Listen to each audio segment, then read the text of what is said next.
সকলেই আরেকবার আমার পবিত্র সালাম প্রাণ দিয়ে গ্রহণ করুন। আসসালামু আলাইকুম ওয়া রাহমাতুল্লাহি ওয়া বারাকাতুহু। ওয়া আলাইকুম আসসালাম ওয়া রাহমাতুল্লাহি ওয়া বারাকাতুহু।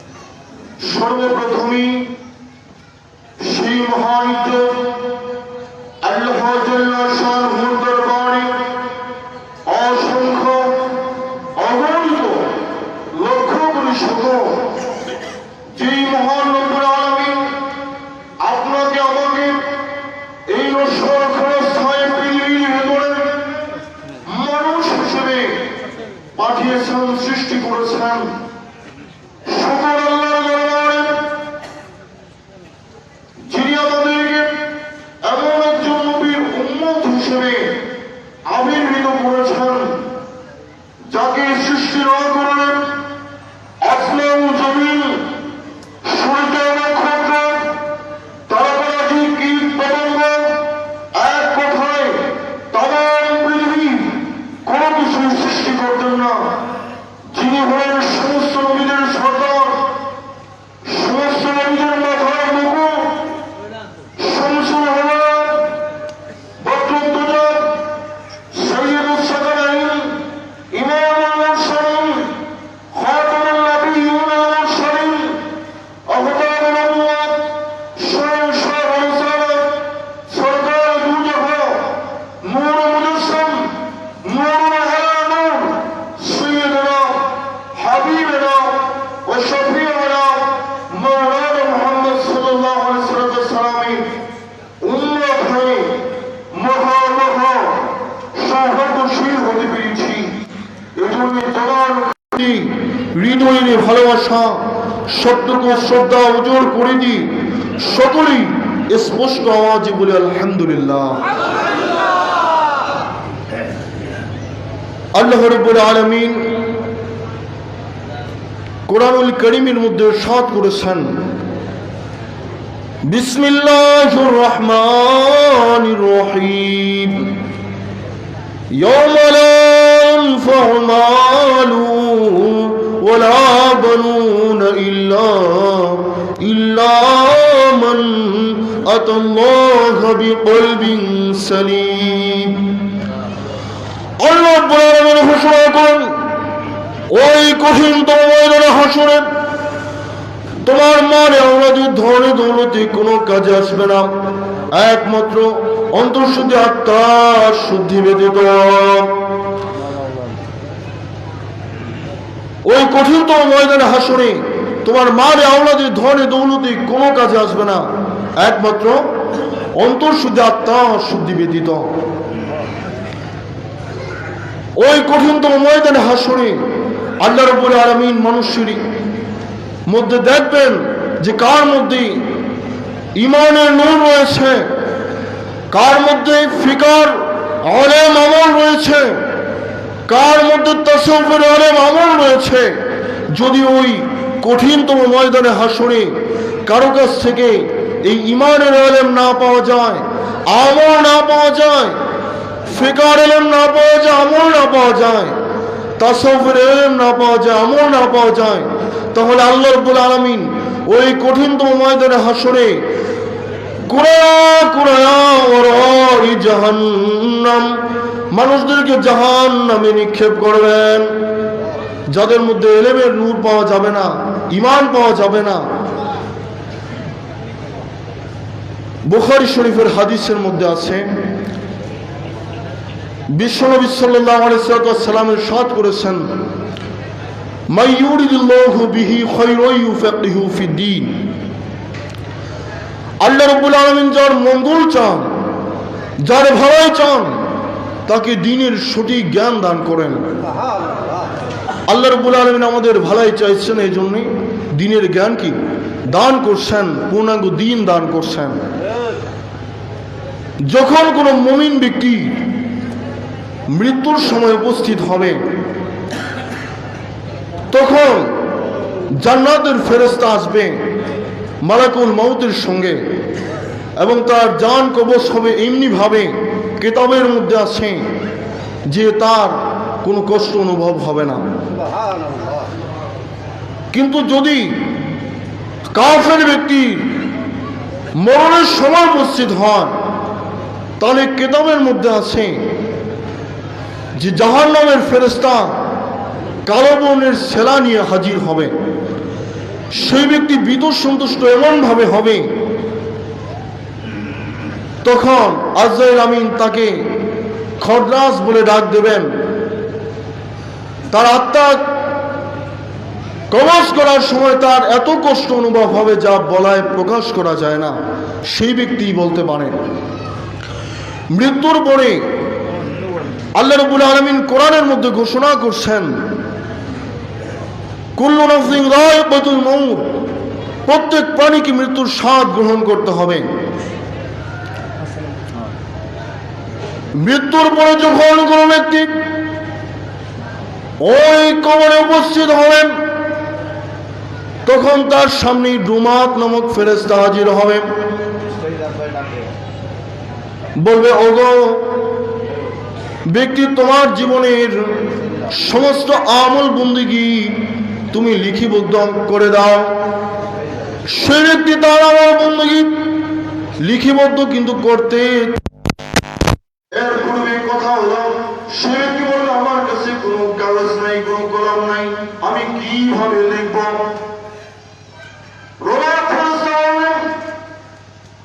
তোমার আঙ্গুলকে কলম বানানো হয়েছে, তোমার আঙ্গুল দিয়ে তোমার কাপড়ে লেখা। সে ব্যক্তি তার কলম আঙ্গুল দ্বারা লিখতে থাকবে আল্লাহর হুকুমে। তার জুতো হবে কালি, তার কাপড়ের কাপড় হবে কাগজ, আর তার হাতের আঙ্গুল হবে কালি কলম। সেই কলম দ্বারা তার জীবনের সমস্ত ইবাদত বন্দেগী, বদি এবং নেক আমল, বদ আমল সব লিপিবদ্ধ করে দেবেন। লিপিবদ্ধ করে দেওয়ার পরে মুনকার নাকির ফেরেশতা হাজির হবে। সেই মুনকার নাকির ফেরেশতা বলবে, মান রব্বুকা, তোমার দিন কি? মান রব্বুকা, তোমার রব কি? আমার দিনকা, তোমার দিন কি এবং নবী কি? তখন সে ব্যক্তি উত্তর দেবে। আর যদি উত্তর দিতে না পারে, যে ব্যক্তি হবে বদকার, তার কাছে যখন মুনকার নাকির উপস্থিত হবে, তখন মাটির নিচ দিয়ে সে উপস্থিত হবে। তার শরীরে রং থাকবে কালো, তার মাথার চুল থাকবে পায়ের সাথে মিলানো, অনেক বড় চুল, তার ভয়ানক চেহারা থাকবে। সে ব্যক্তির এরকম কষ্ট অনুভব হবে এবং তাকে সে জবাব দিতে পারবে না। আল্লাহ রাব্বুল আলামিন হাসরের লৌহে মাহফুজকে ডাক দিবেন। লৌহে মাহফুজ উপস্থিত হওয়ার পরে আল্লাহ রাব্বুল আলামিন বলবেন, ওহে লৌহে মাহফুজ, তোমার কাছে আমি যে আমার এলেম দিয়েছি, কোরআন শরীফ রেখেছি, সেটা তুমি কি সঠিকভাবে বলছিস? লৌহে মাহফুজ থরথর করে কাঁপতে থাকবে যে আল্লাহর সামনে সে কি বলবে। তখন সে বলবে যে আমি পৌঁছেছি।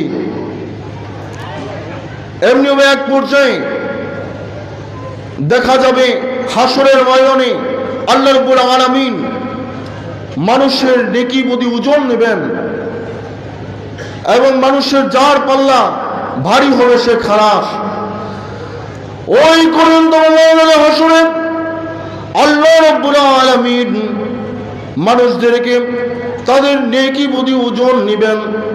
যে ব্যক্তির নেকিতে বদি দিয়ে ভরা থাকবে, যার জীবনে আমল ত্রুটি থাকবে, পূর্ণাঙ্গ দিন শিক্ষা করবে না, তার কিন্তু ওই কঠিনতম ময়দানে হাসরে কিন্তু তাদের কিন্তু খালাস হবে না। আল্লাহ রাব্বুল আলামিন ওই হাসরের ময়দানে মানুষদের হিসাব নিকাশের পরে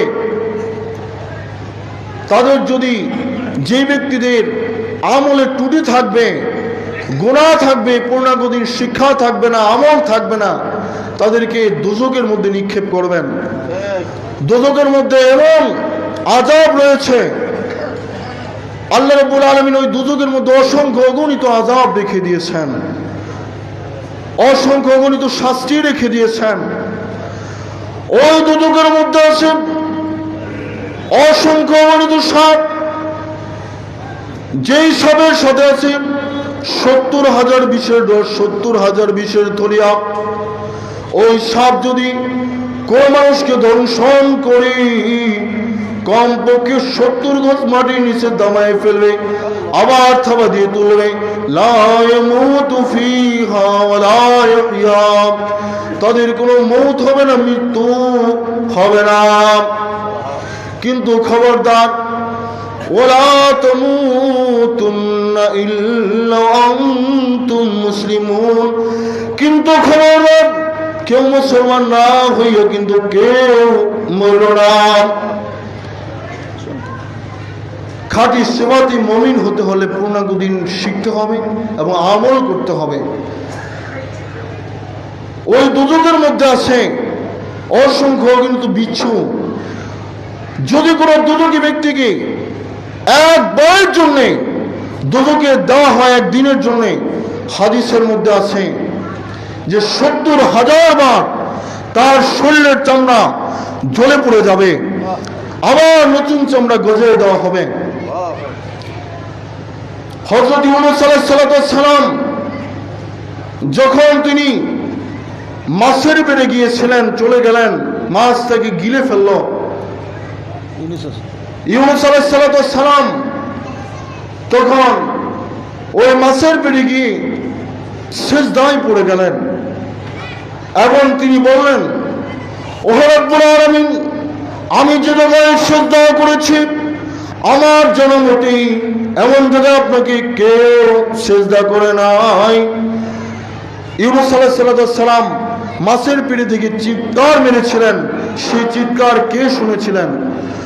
দরিয়ার কেউ শোনে নাই, পাহাড় পর্বতের কেউ শোনে নাই, আসমান জমিনের কেউ শোনে নাই, কোন রাজা বাদশা শোনে নাই, কোন কেউ শোনে নাই। আসমান আর জমিনের মালিক, তামাম পৃথিবীর মালিক আল্লাহ রাব্বুল আলামিন বলেন, আমি শুনেছি।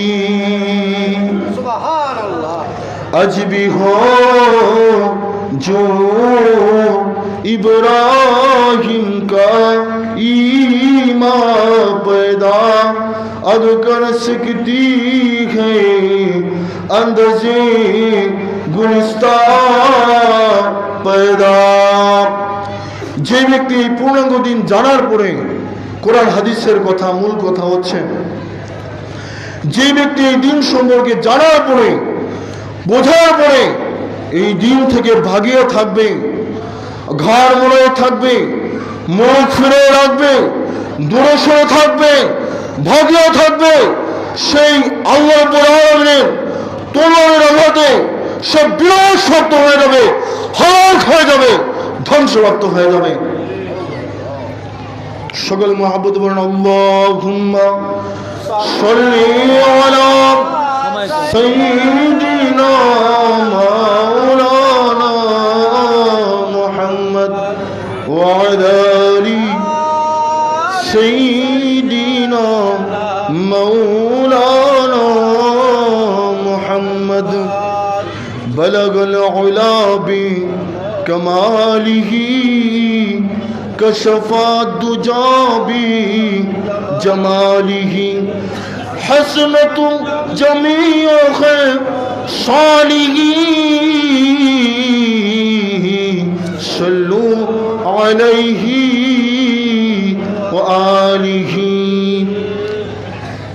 وآخر دعوانا الحمد لله رب العالمين. السلام عليكم ورحمة الله وبركاته.